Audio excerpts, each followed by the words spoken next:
Before we jump into today's incredible story, don't forget to subscribe to our YouTube channel, Brave Animals. Every week, we bring you powerful true stories of animals saving lives, uncovering secrets, and reminding us of the loyalty we often forget. Hit that bell icon and tell us where you're watching from. She had never disobeyed a single command in her career, not once, until that night.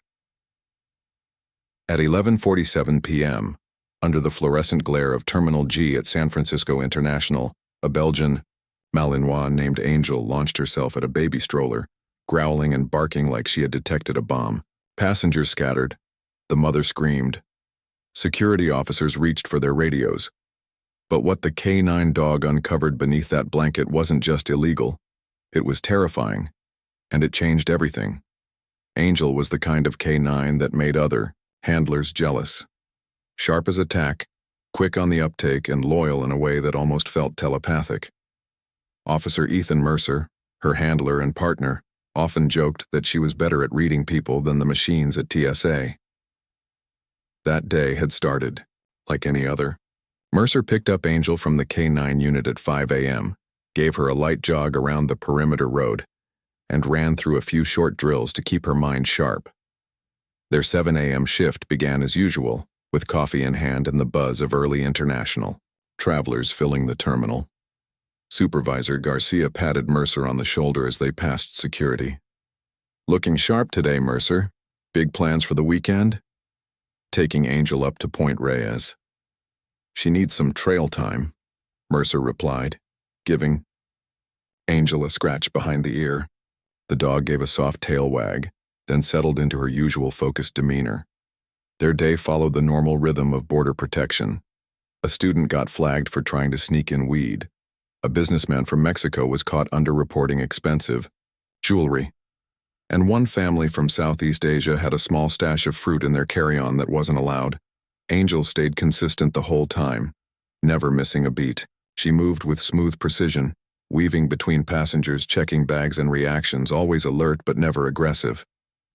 "That dog of yours," Officer Chen said over lunch, "makes grown men confess before they even unzip their suitcase." "She knows guilt," Mercer replied, tossing Angel a small treat beneath the table. By 11 p.m., Terminal G had quieted down. Only one flight remained, Seoul Airways 711, arriving late from South Korea due to Pacific storms. Most of the staff had clocked out.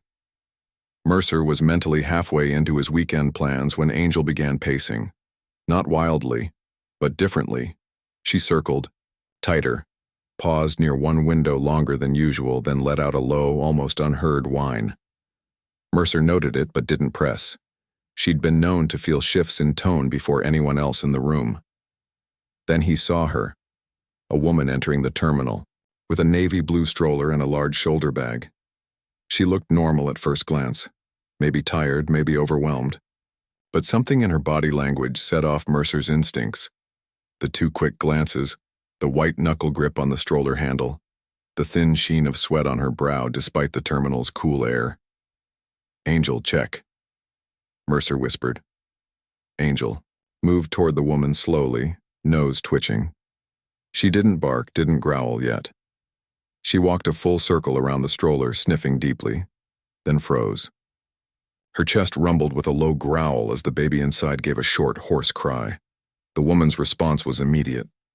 "Can you get that dog away from my baby, please?" Her voice was high-pitched and shaky. "Just routine, ma'am," Mercer said, calmly. "Where are you coming from today?" "Seoul. Direct flight," she replied too fast. "Beautiful baby," Mercer said, casually stepping aside for a better angle. "Boy or girl?" "Boy. He's 7 months old," she replied with a forced smile. The baby shifted again in the stroller. Mercer noticed something strange. The blanket didn't move naturally. There was a shape underneath that seemed too rigid, like the child wasn't lying flat. "He doesn't look comfortable," Mercer said. "He's just tired," she replied. "First flight. He's got an upset stomach." Angel gave another whimper, louder this time. Mercer saw the signs. Not of a dog detecting contraband, but of a dog sensing something wrong emotionally. Distress, discomfort, dishonesty. He examined her documents. Passport, Melissa Chen, age 32. The baby's passport said Benjamin Chen, age 7 months. The baby cried again, louder now. Mercer looked at the blanket. It wasn't just hiding a child, it was hiding something else. "Ma'am," Mercer said, carefully, "do you mind if I take a quick look inside the stroller? Sometimes the straps shift during flight and cause discomfort." "No," she replied too sharply. Then she softened. "I mean, he's fine. He just needs rest." Angel moved closer, sniffing more intently. This time the woman yanked the stroller back with a sudden, jerky motion. "Please, back her off, he's scared." Mercer held his composure. "Angel's actually trained to work around infants. She's safe. I promise." That part wasn't true, but he needed to keep her talking. "Supervisor." Garcia noticed the tension and approached. "Everything all right?" Mercer lowered his voice. "Angel's fixated. She's not backing down." Garcia looked at the woman, who was now visibly trembling. "Let's bring her into inspection room 3, he said. "Ma'am, just a quick routine check." The woman resisted, but under the combined calm firmness of Garcia and Mercer, she finally relented. Angel didn't let the stroller out of her sight. Inside the inspection room, Officer Ramirez joined them, a female officer, experienced in dealing with mothers and children. They checked the woman's bag first. Nothing unusual, but Angel remained, focused solely on the stroller. "Would you mind lifting the baby out, please?" Mercer asked. "He just calmed down. If I move him, he'll cry," she replied. "We need full access to the stroller," Garcia said firmly. Ramirez added gently, "I'm a mother too. Let's make sure your little guy is okay." The woman broke slightly then. Her voice trembled. "You don't understand." "Help us understand," Mercer said. Tears welled up in her eyes. With shaking arms, she picked up her baby. Benjamin looked tired. His face was flushed. He whimpered weakly. Angel moved in, sniffing the seat of the stroller. Her posture changed. Mercer pulled the blanket aside. A pad lay beneath it. He ran a hand across the surface and felt something solid, something that didn't belong. He reached into his pocket, took out a small knife, and cut open the lining. There, strapped to the frame with black duct tape, was a Glock 19 handgun. Loaded, chambered, safety off. Mercer stepped back, his hand automatically going to his holstered weapon. "We've got a firearm," he said, his voice suddenly cold and flat. "Ma'am, place the baby in the stroller and step away." The woman's face went ghost white, her knees nearly buckled. "You don't understand," she whispered, hugging Benjamin tightly. Garcia's tone sharpened. "Put the baby down. Now." With tears rolling down her face, she gently lowered Benjamin into the stroller, making sure not to touch the hidden gun. Mercer didn't wait. "Hands on your head. Step back slowly." She complied without argument. As Garcia moved in to cuff, her Mercer radioed for backup and a full security sweep. Ramirez scooped up the baby and began checking him for signs of harm. Angel, her job complete, sat quietly beside Mercer, panting softly. "You knew, didn't you?" he whispered, stroking her head. "You knew something wasn't right." Angel leaned into him briefly, then returned to her poised, alert posture. The woman, Melissa Chen, sat silently, still crying as Ramirez comforted her child. Mercer watched her closely.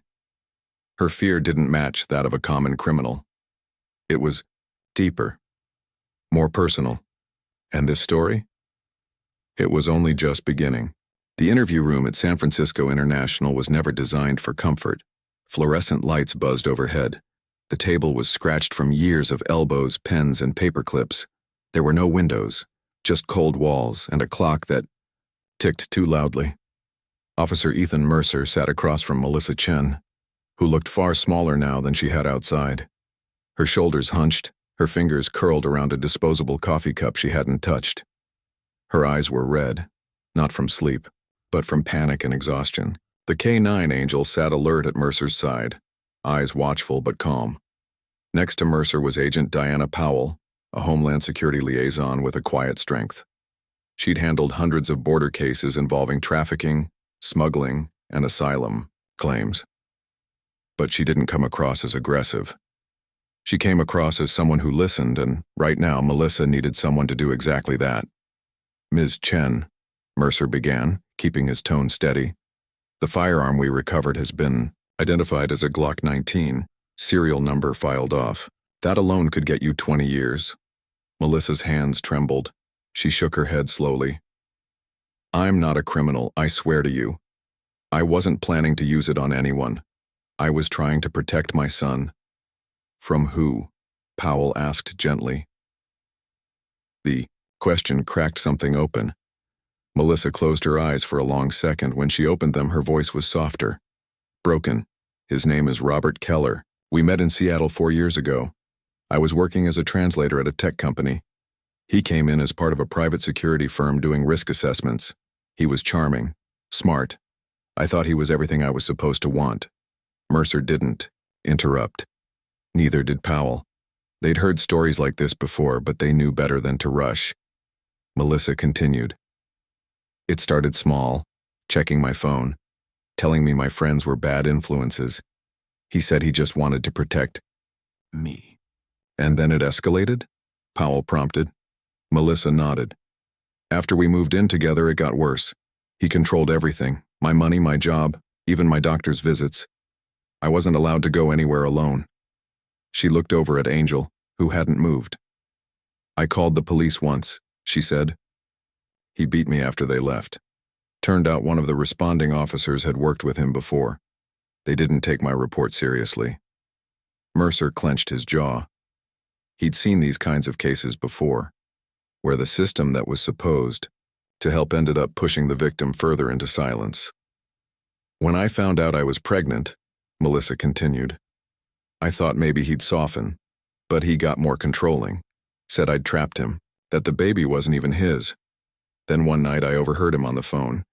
He was making plans to take the baby away to send him to Alaska to live with his family. Without me." "Did you try to get a restraining order?" Powell asked. She gave a hollow laugh. "Against someone with a private army of security buddies and ex-police contacts? He said no judge would give custody to a foreign-born, unstable woman with no family." Powell looked at Mercer. The pattern fit. Abuse, isolation, legal manipulation. It was textbook, but it was also devastatingly real. Melissa went on. "When Benjamin was born, Robert didn't even pretend to care. Never changed a diaper, never fed him. He just watched us. All the time. Cameras in every room. He tracked my phone, checked the car GPS, even monitored my online searches." Mercer leaned forward slightly. "How did you get out?" "I waited until he left for a work retreat. I grabbed everything I could. Baby formula, some cash, and a gun from his closet. I knew I couldn't leave it behind. If he caught up to us, I'd need something to stop him. He'd never checked the stroller. He always said childcare was a woman's job. That's why I hid it there." Powell was writing notes, but her tone remained soft. "Why come back to the U.S.? Why not stay overseas? My parents live in Seoul. They helped hide me for a few months, but my visa was expiring. I gave up my Korean residency years ago when I moved here for work. I had no long-term options there. I was trying to get to Canada. People I trust offered to help me disappear." "And the paperwork?" Mercer asked. "You said Benjamin was 7 months. Records say 5. I faked it. Changed birth records. It was the only way to keep ahead of Robert." Powell looked up from her notes. "Melissa, you said you weren't planning to use the gun, but it was loaded, chambered, safety off." Melissa's voice cracked. "I panicked. I thought maybe I'd need it fast. I wasn't thinking clearly.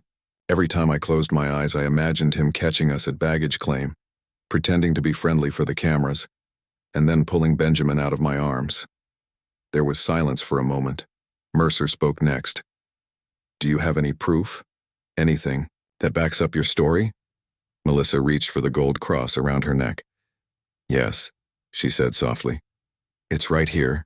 She twisted the bottom of the cross, revealing a small USB drive tucked into the hollow interior. I downloaded security footage from the house, videos of him yelling, pushing me, even one where he shoved me into a wall while I was holding Benjamin.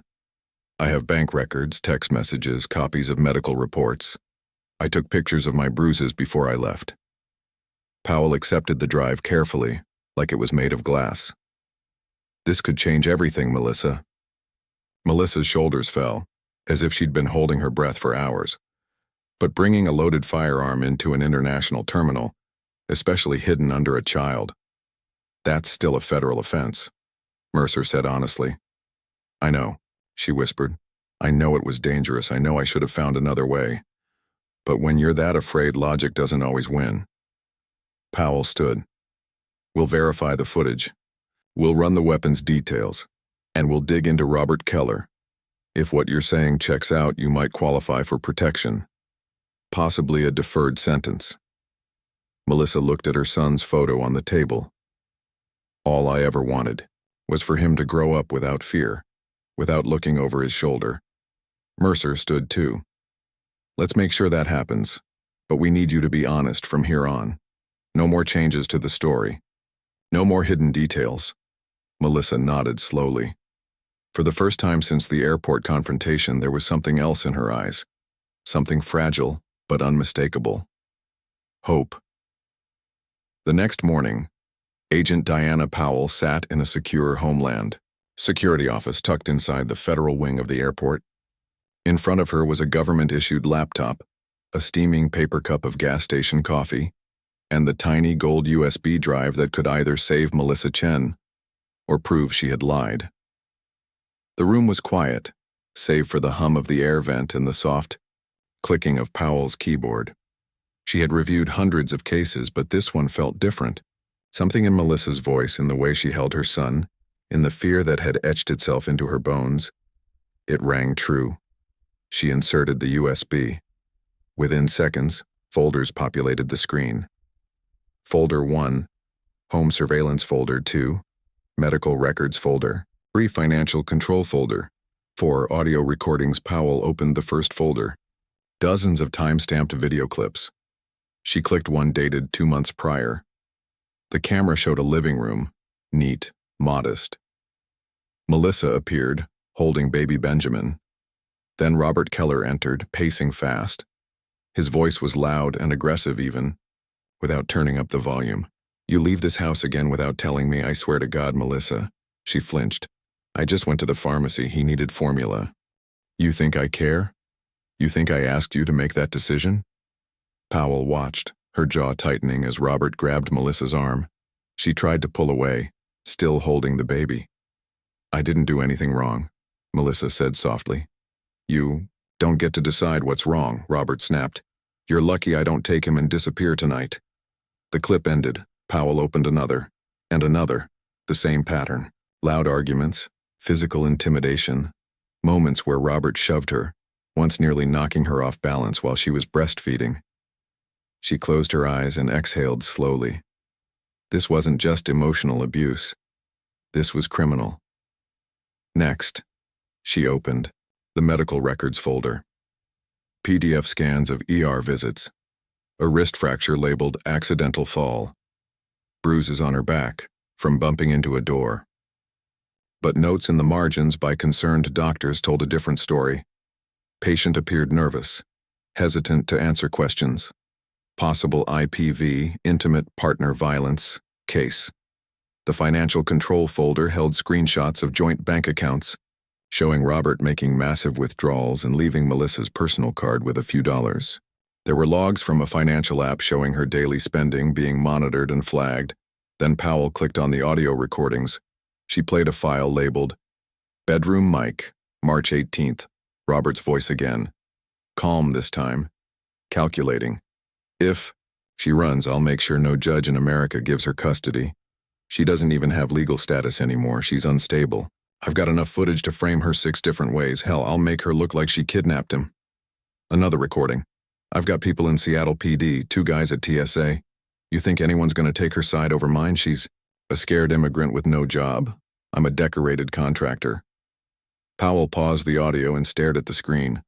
Robert Keller wasn't just an abusive partner. He was dangerous and connected. She stood, walked into the adjacent room where Officer Ethan Mercer sat reviewing reports with Angel curled at his feet. She was telling the truth, Powell said, setting down the USB. It's all here. Surveillance, audio, medical files. Enough for a judge, a jury, and probably an indictment. Mercer leaned back. We'll need to move fast if he finds out she talked. I already flagged his name in the system, Powell added. And here's the thing. He's been trying to enter Melissa's travel data from his end. We picked up unauthorized ping attempts on CBP servers 2 nights ago. Someone was trying to locate her incoming flight. Mercer's face darkened. That's beyond stalking. That's cybercrime. Exactly. We've got Homeland Security cybercrime looking into it. If it connects to him or his security firm, we'll charge him on multiple fronts. Angel lifted her head and let out a low sound, like she sensed the room shift. Powell looked at her. She really is something, isn't she? She knew before we did, Mercer replied. She saw the fear before we saw the story. They both sat in silence for a moment. Then Mercer stood. Let's bring in the district attorney, and we need to get Melissa into protective custody. Now.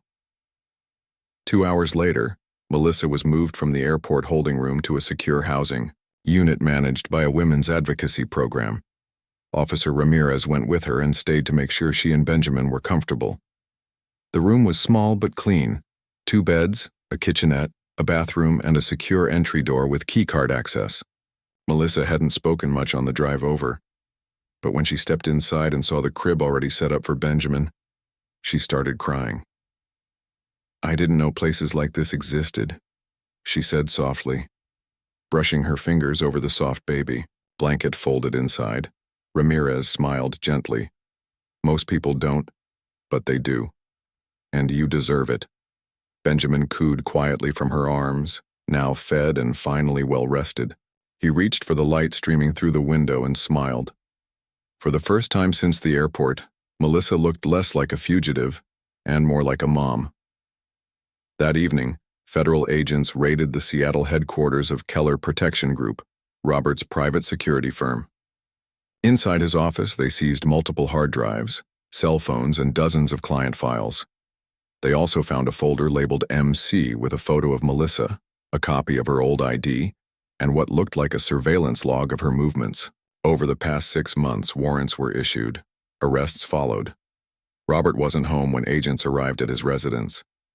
But they found a hidden wall safe filled with unregistered firearms, several of which matched weapons listed in open theft reports across 3 states. By midnight, Robert Keller had been placed on the federal most watched list. The next morning, Mercer returned to the shelter to check in on Melissa and Benjamin. He brought Angel with him, knowing how the dog's presence had calmed the baby before. Melissa opened the door carefully. When she saw Angel, her whole face softened. Come in, she said. Please. Inside, Benjamin was on a playmat, giggling as he slapped at a stuffed giraffe. He lit up when he saw Angel and crawled toward her. Angel responded with a gentle wag of her tail and lay down beside him, completely at peace. I don't know what's going to happen next, Melissa said, handing Mercer a mug of coffee. But for the first time in a long time, I'm not terrified. You should be proud, Mercer said. You had every reason to give up, but you didn't. Melissa nodded, eyes glassy. I just wanted to protect him, even if it meant breaking the law. You didn't just protect him, Mercer replied. You exposed a man who's hurt others before and would have kept hurting more. She looked at her son, who was now babbling happily. I'll never stop trying to be a better mother, I promise that. And for the first time in a long while, Mercer believed her. The courtroom was quiet, but tension hung in the air like smoke. Federal Magistrate Judge Colleen Watts flipped slowly through a thick folder of documents, her glasses perched low on her nose. Across the room sat Melissa Chen, flanked by her attorney and a legal advocate from the Domestic Violence Crisis Unit. She kept her eyes fixed on the table, her hands clenched tightly in her lap. To her right, Benjamin was in a supervised child care room just down the hall.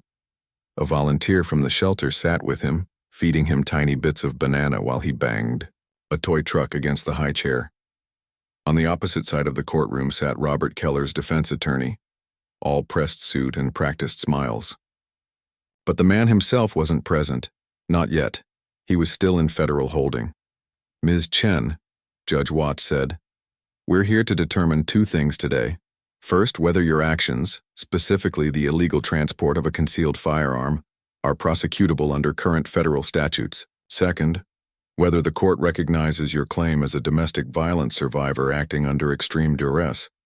Melissa swallowed hard and nodded. "Your legal team has submitted significant material evidence," the judge continued. "Security, footage, medical reports, financial statements, and digital communications, all suggesting a long-term pattern of abuse, control, and threats." Powell sat quietly in the gallery, her notes neatly organized. Beside her, Officer Ethan Mercer leaned forward, alert. Angel wasn't allowed in court, but he could almost feel her by his side. The judge closed the file.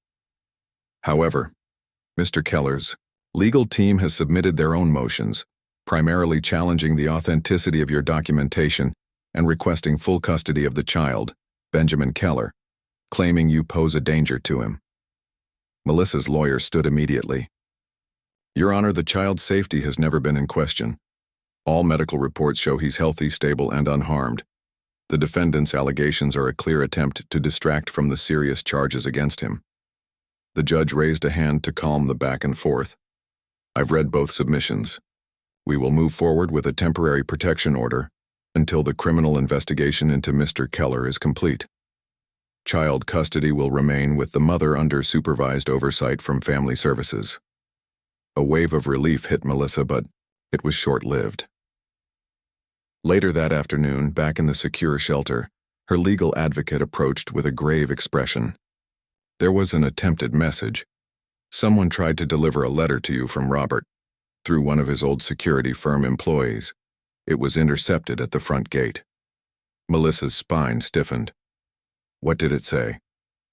"We're not releasing the contents yet," the advocate said. "But the FBI is involved now. They believe it was an intimidation attempt. They're pulling his bail as a result." Melissa sat down slowly, holding Benjamin close. She could feel the panic rising again, but this time something in her refused to let it win. She wasn't alone anymore. The following week, Powell flew to Seattle to coordinate the investigation. Inside Robert Keller's confiscated electronics were even more disturbing discoveries. Hidden folders labeled with initials, suspected blackmail, materials and client communication logs that suggested Keller had used his position to gather personal information on more than a dozen women. Federal prosecutors began preparing an expanded case, one that included witness tampering, weapons trafficking, identity fraud, and domestic terrorism threats. Powell returned to San Francisco with the news. "You're not just part of a domestic abuse case anymore," she told Melissa over coffee at the shelter. "You helped blow open something bigger. Much bigger." Melissa looked up, her expression wary but curious. "Will that help my charges?" "It already is," Powell said. "The U.S. Attorney's Office is preparing a deferred prosecution agreement. You'd serve no jail time. Just probation, community service, counseling, and in 3 years the record could be cleared." Melissa blinked, stunned. "No prison?" "No prison," Powell confirmed. "But you'll have to testify in federal court. And once that trial is done, we'll recommend witness protection. New name, new life." Melissa leaned back and looked at Benjamin, who was fast asleep in his stroller. "That sounds unreal?" "You earned it," Powell replied. "Every ounce of it." A month later, Robert Keller sat handcuffed in front of a different judge, a federal one in Seattle. He wore the orange jumpsuit of a man no longer protected by influence or money. Video clips from his own home security system were shown on the courtroom screen. Melissa's bruises, his threats. The way he shoved her while holding Benjamin, his defense crumbled fast. Melissa, appearing via closed-circuit camera from a protected site, gave clear, confident testimony. Her voice trembled only once. When she described the night she heard Robert planning to take Benjamin and disappear. "I thought I was going crazy," she said, eyes welling up. "He made me believe no one would believe me, that I'd lose my son no matter what I did. And yet you left, the prosecutor said. I had to, Melissa replied. For him? Robert sat motionless, jaw tight. But the jury had already made up their minds. By the end of that week, he was indicted on 6 federal charges. Bail was revoked permanently. A sentencing hearing was scheduled for fall. Back in San Francisco, Mercer got the call late one night while walking Angel through the park. It was Powell. She's officially approved for witness protection, she said. She'll get a new identity, a sealed location, and full legal clearance. Mercer exhaled slowly. And the baby? We'll stay with her. She's been granted full custody. What's the timeline? She's got 30 days to prepare. Then she disappears. Mercer looked at Angel, who stood by his side, her ears flicking with alertness. She'll want to say goodbye, he said quietly. The last time Melissa saw Mercer and Angel was at a small safe house tucked in the outskirts of Sacramento. It was spring. The windows were open. Sunlight poured in. Benjamin, now nearly 8 months old, crawled across the floor in a fuzzy dinosaur onesie, giggling as Angel rolled gently onto her side. She's amazing with him, Melissa said. She knew you weren't a threat from the beginning, Mercer replied. I didn't, but she did. Melissa offered him coffee. How do you do this every day? What? Work in a system that's so broken but still find people worth saving. Mercer paused. Because sometimes, people like you remind us that it's still worth fixing. She smiled, and for a moment, the fear melted. All that remained was warmth and the soft babble of a baby playing with a dog who had once barked at a stroller and changed everything. I guess this is goodbye, she said. Mercer nodded. But it's also a beginning. She crouched beside Angel and whispered, Thank you for seeing me. Angel pressed her nose to Melissa's hand, then turned toward Benjamin with a gentle wag of her tail. 30 days later, Melissa and Benjamin were gone. A new name, a new state, a new life. But to one officer and his 4-legged partner, their story would never be forgotten. 6 months had passed. The leaves were starting to turn in northern Washington, painting the edges of the small town with amber and gold. Officer Ethan Mercer adjusted his rearview mirror and glanced at the familiar silhouette in the back seat. Angel sat poised, ears perked, eyes bright, her nose pressed lightly to the cracked window as the SUV turned off the main road. You remember, don't you? Mercer said with a soft grin. You always do. He pulled into a narrow driveway lined with maple trees. A modest 2-bedroom cottage stood at the end, the kind of house people might drive past without ever noticing. It looked ordinary, perfectly, beautifully ordinary. But to Mercer, this was a place where something extraordinary had begun. The front door opened before he reached the porch. Melissa stepped out, her hair pulled back in a ponytail, dressed in jeans and a cozy hoodie. Her eyes lit up when she saw Angel. You made it, she said. Angel bolted forward with joy, tail wagging fiercely as she raced to meet Melissa, then immediately lowered herself in front of the toddler wobbling across the porch. Benjamin let out a squeal of delight. Doggy! He toddled straight to Angel, dropping to his knees and throwing his arms around her. She responded with a gentle lick across his cheek, then laid down beside him like she had always belonged there. Melissa watched the scene with quiet awe. He talks about her every night. I don't know how he remembers so much, but he does. He remembers how he felt, Mercer said. Kids remember safety even if they can't name it. They moved inside. The living room was simple but warm. Wooden floors, colorful rugs, a bookshelf full of baby books, a few framed photos on the mantel. Mercer noticed 2 new faces in one of the pictures, Melissa's parents, smiling with Benjamin between them. They were granted a 2-year special visa, she said, following his gaze. They're staying in the next town over.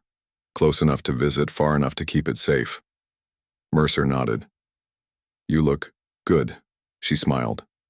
I feel good. Not all the time. Not every day. But I'm sleeping. I'm eating. I laugh sometimes. Now that's something. They sat on the back patio overlooking a small yard that backed up to forest. Angel sprawled on the deck, eyes half closed, while Benjamin piled leaves beside her.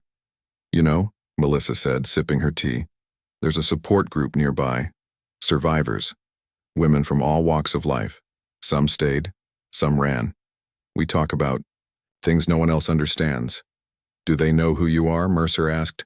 "Only what they need to. I'm just Mel here. That's enough." Mercer looked at her thoughtfully. "You've come a long way." Melissa nodded slowly. "The first few weeks were hell. I kept expecting Robert to show up. I'd wake up at 2 a.m. convinced someone was at the window. But over time, that fear lost its grip." She glanced down at the band on her wrist. A slim silver bracelet engraved with a single word: survive. "A counselor gave it to me." She explained. "She said survival isn't just about getting away, it's about what comes after." Mercer let the silence settle before speaking. "You know, I've worked with a lot of K9s. I've seen them sniff out explosives, find missing hikers, corner suspects in the dark. But Angel, she did something different with you." "She saw me," Melissa said quietly. "Even when I was buried under fear and lies." "She did more than that," Mercer added. "She convinced me to listen, to see." They sat there as the sun slipped lower, casting long shadows across the grass. "I'm applying to adopt a rescue dog," Melissa said after a moment. "There's a program here. Women in recovery paired with shelter dogs. It's healing on both sides." Mercer's smile widened. "That's a perfect match. The trainer said dogs have a way of rewiring your heart, especially when you've been through hell." She paused. "I didn't just need protection," she said. "I needed someone to remind me I wasn't crazy, that I had instincts worth trusting. That's what Angel gave me." Angel lifted her head slightly at the sound of her name, then rested it back on her paws, satisfied. Melissa turned toward Mercer. "Thank you, not just for arresting him, but for staying kind after everything." "You made it easy," he said. "No," she replied. "I didn't. I was angry, defensive, terrified. You didn't give up on me." Mercer leaned forward, elbows on his knees. "Melissa, you're the kind of person people build second chances around. That's rare." They sat a while longer, watching Benjamin try to put leaves on Angel's head like a crown. The dog sat patiently, dignified in her ridiculous leafy hat. "I have to disappear again after this, don't I?" Melissa asked. Mercer nodded. "Yeah. Final transition, new name, new location. Even I won't know where." Melissa looked at her son. "I'm ready. I'm sad, but I'm ready." "You'll be safe," Mercer assured her. "That's what matters." As the sun dipped below the trees, Angel trotted over and sat beside Melissa. She looked up with those calm, steady eyes. Melissa scratched behind her ears, then reached down and kissed her on the nose. "I'll tell him," she whispered. "When he's old enough to understand, I'll tell him how a dog saved his life." Mercer rose. "We should head out." Melissa walked them to the front porch. Benjamin gave Angel one last hug, then clapped his hands and said, "Bye-bye, doggy." Angel looked back once as she climbed into the SUV, her gaze lingering on the porch before settling into the seat. As Mercer started the engine, Melissa called out, "Hey, Officer Mercer." He turned. "Tell your next partner," she said. "They've got big paws to fill." He laughed. "That they do." Then he drove away, fading down the winding road as autumn leaves fell slowly around him. It had been nearly a year since Angel barked at that stroller. In some ways, everything had changed. In others, life carried on with the quiet rhythm that most people never think twice about. Shifts rolled into weekends, patrol dogs trained and retrained, and passengers moved through airports without ever knowing how close danger had once come. But for Officer Ethan Mercer, some things stayed sharp in his memory, moments that didn't fade just because the paperwork was filed and the headlines had moved on. That cold night, that stiff tail, that first bark, Angel knew before anyone else did, and what she knew saved a life. It was a Thursday when Mercer got the envelope. No return address, just a plain cream envelope marked personal. It came through department mail and sat unopened on his desk for nearly an hour. Something about it made him pause. When he finally opened it, he found a photo.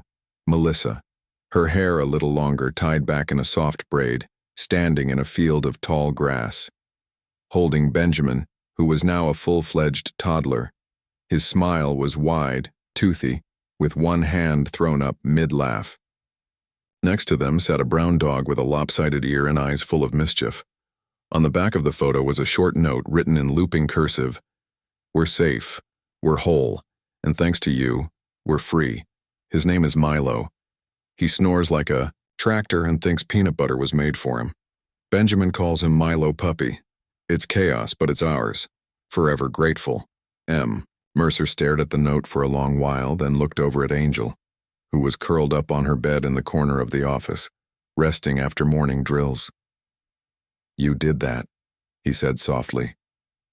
"You gave them that future." Angel didn't lift her head, but her tail thumped gently against the floor. Later that evening, Mercer took Angel for their usual walk through the foothills trail near the edge of the city. The air was crisp. The sun had just dipped low enough to cast gold across the grass. Birds called out from the trees, and Angel trotted a few paces ahead, pausing only when she sensed Mercer had stopped. He stood at the overlook, gazing across, the quiet valley below. His mind went to Robert Keller, now serving a 20-year sentence. It hadn't been a clean trial. There were loopholes, denials, people who tried to make excuses for him. But the footage, the audio, the tears in Melissa's voice when she testified remotely, that was all real, and it was Angel who had started it all. Not by command, not by script, but by instinct, by seeing what others didn't. Mercer knelt beside her, resting a hand on her back. "You know what's funny?" he said. "We train you to find bombs, weapons, drugs, but no one teaches a dog to recognize fear." Angel looked up at him, her eyes steady and wise. "You just knew." Back at the precinct the next morning, Mercer gave a short talk to a room full of new recruits, handlers just assigned their first canine partners. Most were young, some cocky, some cautious. He told them the usual things.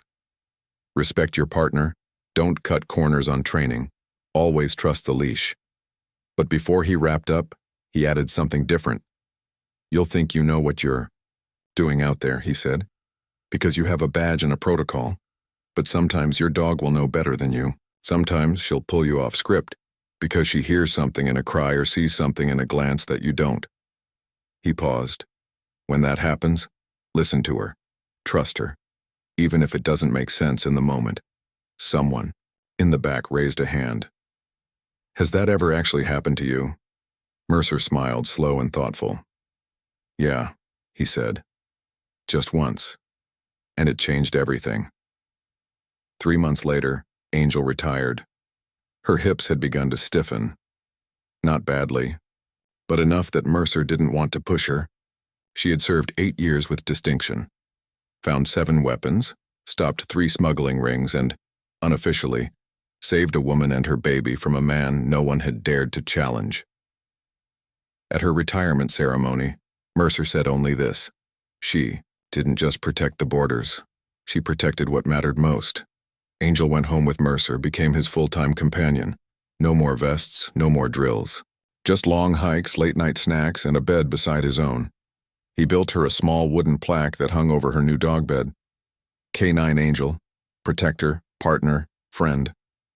Sometimes he'd catch her staring out the window, ears perked, eyes focused, as if watching the world she once patrolled.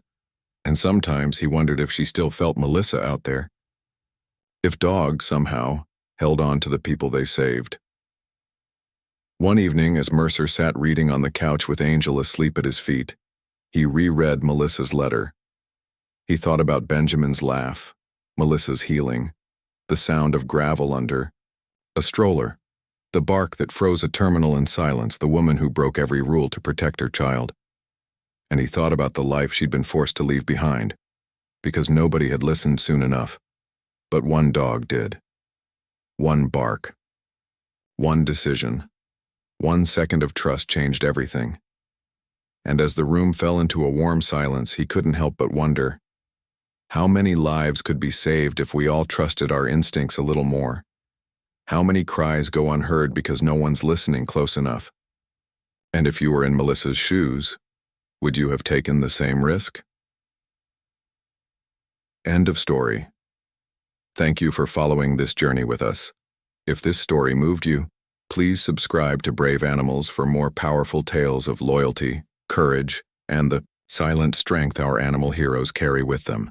And before you go, if you were Melissa, trapped, afraid, and alone, would you have done the same thing to protect your child? Tell us in the comments.